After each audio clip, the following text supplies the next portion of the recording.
হঠাৎ করে তোমার জীবনে একজন আসবে, সে তোমার কথা বলার সঙ্গী হবে, তোমার সব দুঃখ কষ্ট ভাগ করে নেবে, তোমাকে সাহস যোগাবে, তোমাকে ছোটখাটো বিষয়ে যত্ন করবে, তোমার যত কষ্ট কথার মলম দিয়ে সারিয়ে তুলবে, তোমাকে রোদে পুড়তে শেখাবে, বৃষ্টিতে ভিজতে শেখাবে, দিনের পর দিন রাতের পর রাত তোমার সাথে কথা বলবে, সবচেয়ে বড় কথা তোমাকে নতুন করে বাঁচতে শেখাবে। তখন তোমার মনে হবে, হ্যাঁ, এইরকমই একজনকে আমি চেয়েছিলাম। অনেক বছর অপেক্ষার পর আমি তাকে পেয়েছি, আমার পাশে আছে একজন।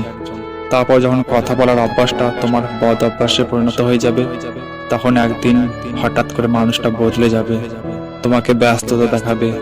সারাদিন অপেক্ষা করার পরেও একটা মেসেজ বা কল আসবে না, তুমি বারবার ফোন চেক করবে, কিন্তু তোমার অপেক্ষায় থেকে যাবে।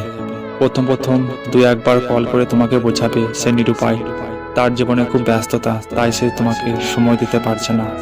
এরপর আস্তে আস্তে সব যোগাযোগ বন্ধ হয়ে যাবে, তুমিও বুঝতে পারবে সে আর তোমাকে সময় দিতে পারবে না, তাই তুমি মেসেজ বা কল করে বিরক্ত করা বন্ধ করে দেবে।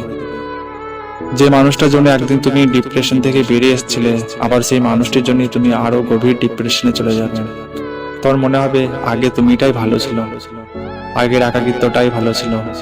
জীবনে একা থাকা খুব সহজ, কিন্তু জীবনে কেউ এসে চলে যাওয়ার যে একাকিত্ব, সেটা বড়ই কষ্টদায়ক।